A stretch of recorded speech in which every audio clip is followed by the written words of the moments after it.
अस्सलाम वालेकुम।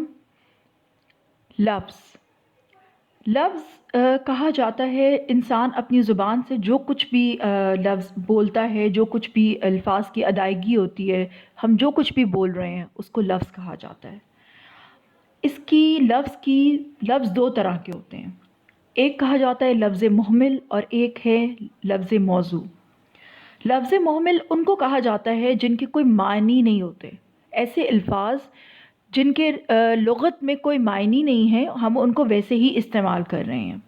जैसे वोटी, वाना, ये वो अल्फाज हैं जिनके लुग़वी एतबार से कोई मानी नहीं है। जबकि लफ्ज़ मौजू वो अल्फाज हैं जिनके कोई मानी मौजूद हैं। तो मुहमिल वो अल्फाज हैं जिनके मानी नहीं हैं और लफ्ज़ मौजू वो अल्फाज हैं जिनके मानी कुछ ना कुछ मानी रखते हों वो, जैसे कबाब, रोटी, खाना, ये वो अल्फाज हैं जिनके मानी हैं। लफ्ज़ मौजू जो है उसके आगे से भी दो इक़साम हैं। लफ्ज़ की जैसे दो इक़साम है, लफ्ज़ मुहमिल, लफ्ज़ मौजू, आगे से लफ्ज़ मौजू की भी दो इक़साम हैं, कलमा और कलाम। कलाम हम कहते हैं अल्फाज के मजमूए को।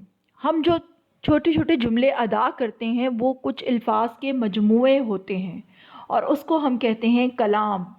यानी कि अल्फाज के जो मजमूए हैं वो मुरक्कब बन जाते हैं कुछ अल्फाज मिलकर। जैसे हामिद घर जल्दी आया, ये कुछ अल्फाज का मजमूआ है, इसको कलाम कहा जाएगा।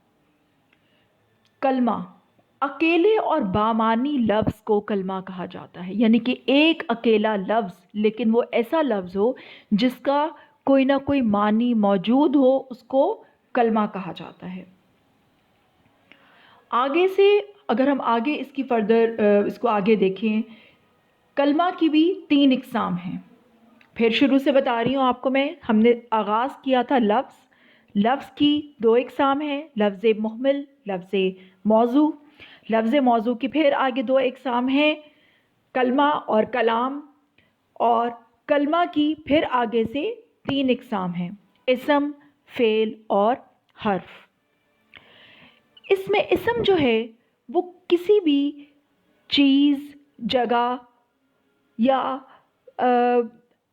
किसी भी शख्स का नाम आप समझ लें, उसको कहा जाता है इस्म।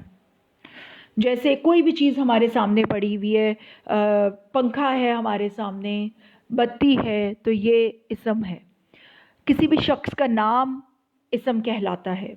वो जगह जहाँ पर आप मौजूद हैं, घर या स्कूल, वो इस्म कहलाता है।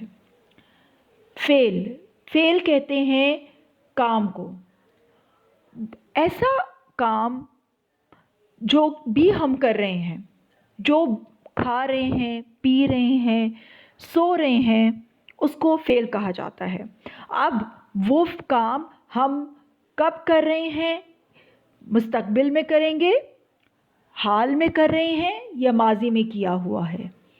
जैसे अगर हमने खाना खाया था या हम खाना खा रहे हैं या हम खाना खाएंगे, ये हमारी तीन तरह के आगे से फर्दर इसकी एक वजाहत है कि एक तो फ़ेल हम कहते हैं काम को, और फिर उसके बाद आगे कि वो काम हम किस ज़माने में कर रहे हैं।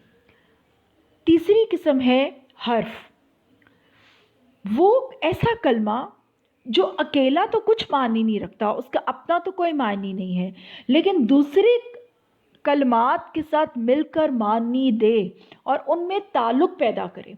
और इस लफ्ज़ की गैर मौजूदगी में वो जो कलमा है वो अपना मफ़हूम पूरी तरह अदा ना कर सके। वो अल्फाज इस हर्फ के मोहताज हों ताकि वो अपना मानी समझा सकें। जैसे मैं घर से मस्जिद तक गया।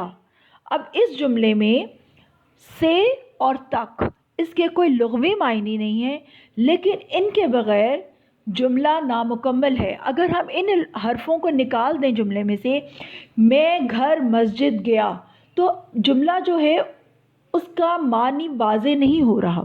लेकिन अगर हम ये दो हरूफ से और तक इस जुमले में फिट इन कर दें, लगा दें, मैं घर से मस्जिद तक गया, तो फिर जुमला اپنا پورا مفہوم ادا کر دیتا ہے۔ شکریہ۔